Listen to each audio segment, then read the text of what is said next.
Hi everyone, welcome. Welcome to today's digital coffee break. I feel like I've done a little false advertising. I am drinking tea, some green tea today. Uh, if you have some coffee or a hot beverage, let us know what you're drinking in the comments. Maybe you've got something fancy today. I'm not much of an afternoon coffee drinker, so sticking with the tea. So let me just wait a second to see if there are a couple more people who want to join. So this will just be a quick 15-minute presentation. So today's topic is social ad trends to pay attention to this year. We're a few months into 2020, so we thought it would be a good moment to take a step back and look at the social ad trends and features that your brand should be paying attention to this year and going into the future. We know that having new ways to reach customers through digital advertising is exciting, but keeping up with it all can be a little bit overwhelming. So this is really some of the formats and features that we think would be great for you to pay attention to now. So I'll introduce myself. I'm Kat Peak. I'm the content marketing manager here at Make Me Reach. And Make Me Reach, if you don't know us, is an all-in-one marketing platform for sophisticated advertisers. So we enable leading brands and agencies to increase productivity and gain control by simplifying complex social campaigns. We have media planning, campaign creation, reporting, and AI-enabled optimization all in one platform. So let's jump in. We'll start with Facebook. Lots of great features to talk about on Facebook. So we'll start with Facebook Dynamic Ads. This is a really interesting ad product based on machine learning. It lets you promote thousands of products using a single template. Dynamic ads are really great for reaching customers, generating conversions faster and more efficiently and at greater scale. In 2019, Facebook introduced dynamic ads for retail, and probably previously it had been in beta, so now that's available more widely. And it's a great tool for that vertical specifically. Our clients have seen a lot of success with this ad format, and we think it will continue to grow in 2020 and beyond. Next up is Facebook Pay. So this is a really interesting feature that Facebook announced last year in the fall, I believe. And Facebook Pay is another step that the company is taking toward increased social commerce. Facebook is developing a lot of features that make shopping experiences more seamless across their entire family of apps. So on Facebook Messenger, Instagram. And in the last couple of years, they've introduced more shopping focused features. So that includes Facebook Marketplace, Instagram Checkout, which both let users make purchases directly without ever leaving the network. Now, the introduction of Facebook Pay helps close the loop with these existing features. If a user sets up Facebook Pay, they can make a purchase directly in Marketplace in just a couple of clicks. I will mention that this is only available in Marketplace right now, but we expect this to be rolled out into more Facebook features and apps in the coming months. So once this feature does expand to Instagram, for instance, when combined with Instagram Checkout, it will let users browse products, make their purchasing decisions, and then make the actual purchase directly on the app. You might be wondering why this is interesting for advertisers specifically. We think this is going to deliver really interesting data that will help you better target your audiences. When people are paying directly on these platforms, it delivers the kind of insights you need to really target the right people. So this is something to really pay attention to as it expands. Facebook groups. Now we know that groups have been a focus for Facebook with the platform introducing more and more groups focused features. For example, they had launched the groups tab in the Facebook app, so users can check up on what the conversations that are happening in all the groups that they're part of.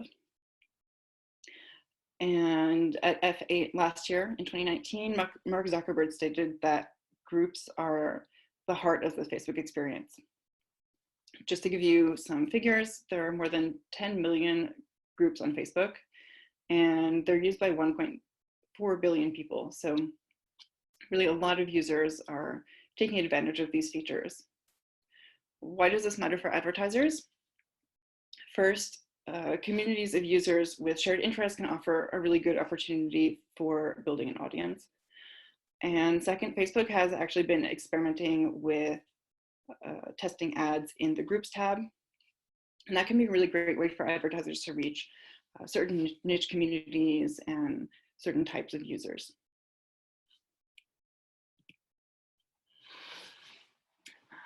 And one last Facebook feature are messenger ads.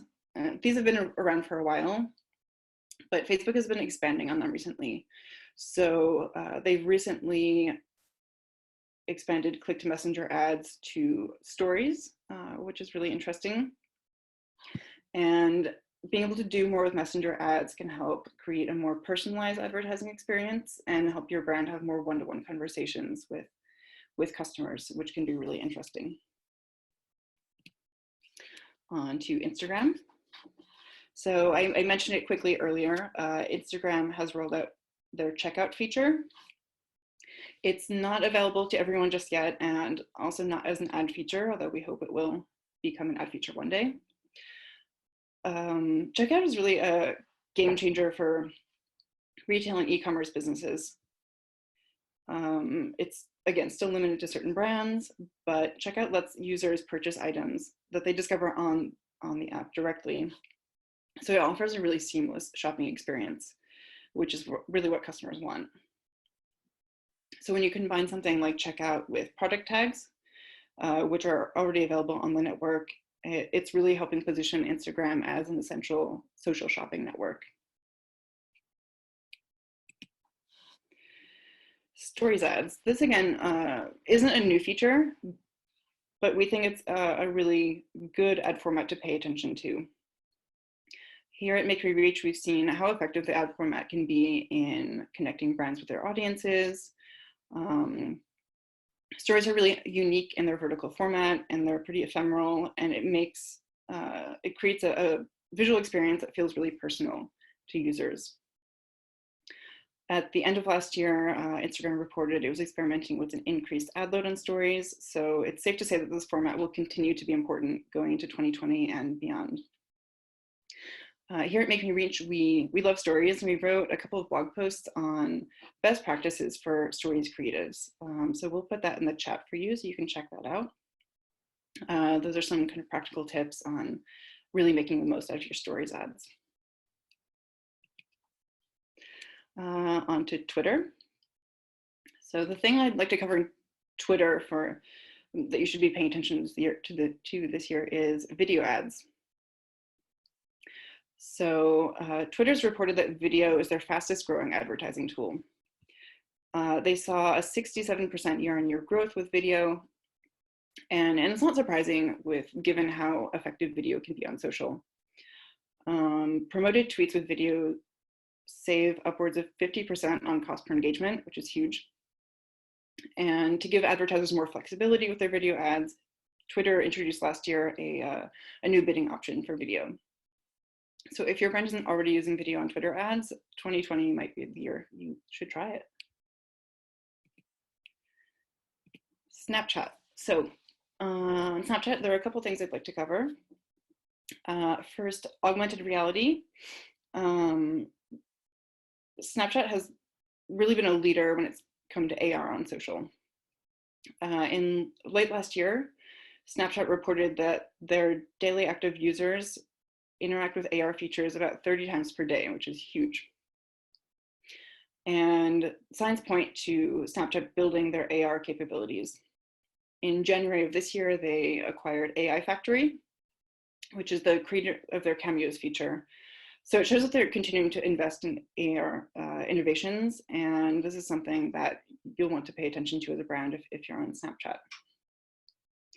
The other thing that is interesting to look at on Snapchat are dynamic ads. So these look a lot like dynamic ads on Facebook, which I discussed earlier. Snapchat began testing these in beta in October 2019. And this format, like on Facebook, automatically generates ads from a product catalog that, and we think it'll be a really attractive tool to use on Snapchat too. It could be an easy way for retailers and e-commerce to reach a younger audience, since Gen Z and millennials are really active on this network. And one last network to cover on Pinterest. So Pinterest is emerging as a strong platform for social commerce, like Instagram. So they have something called Shop the Look pins, which let users shop directly from the pins on their friends' boards. So if you click on a Shop the Look pin, all the product information comes up, so you know exactly where to buy that item or those items. Last year, Pinterest introduced Shop the Look ads, which we see here on this slide. And that works in the same way, but it's sponsored, so it creates a really frictionless shopping experience for the users seeing your ads. The other thing that's really interesting on Snapchat is visual search. So Pinterest lets users find items on the platform using their smartphone camera. So in our age of social distancing, you won't be outside very much, but once we're allowed to go out and go back to normal, if you see someone who's carrying the perfect handbag, Pinterest visual search can give you the exact model and tell you where to purchase it. So this isn't an ad format, of course, but it's really interesting for brands to connect their products to their shoppers. And just a few quick points on Pinterest.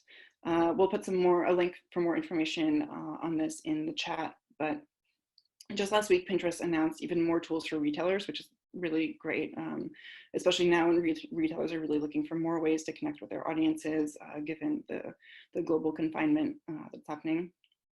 So first, Pinterest has introduced a verified merchant program. So that looks like a little blue badge next to certain retailers in the platform. And those retailers are then eligible to use tools like Shop the Look pins, product carousels, and more. Pinterest also introduced access to organic and paid conversion insights. There's some new catalog metrics that are available, and they introduced dynamic retargeting. So those are really great ad tools for retailers and e-commerce businesses out there using Pinterest. And that's all I have to cover for today. If you have any questions, do feel free to pop those into the chat. One thing I did want to mention is that this week, so we'll be here at 4 p.m. every day doing our digital coffee break. On Wednesday, we're doing a longer webinar on the media planning tool in MakeMeReach. So if you'd like to join us at 4 p.m. also, it'll be more like half an hour than 15 minutes, but it's a great way to learn about our media planning tool. And if you'd like to sign up for that, it's a different link than this one, but I put the sign up link there in the chat for you. So we hope you can join for that too. But otherwise, we'll be here for a digital coffee break Tuesday, Thursday, and Friday. And we're looking forward to seeing you guys there. Thanks so much for joining. See you all soon.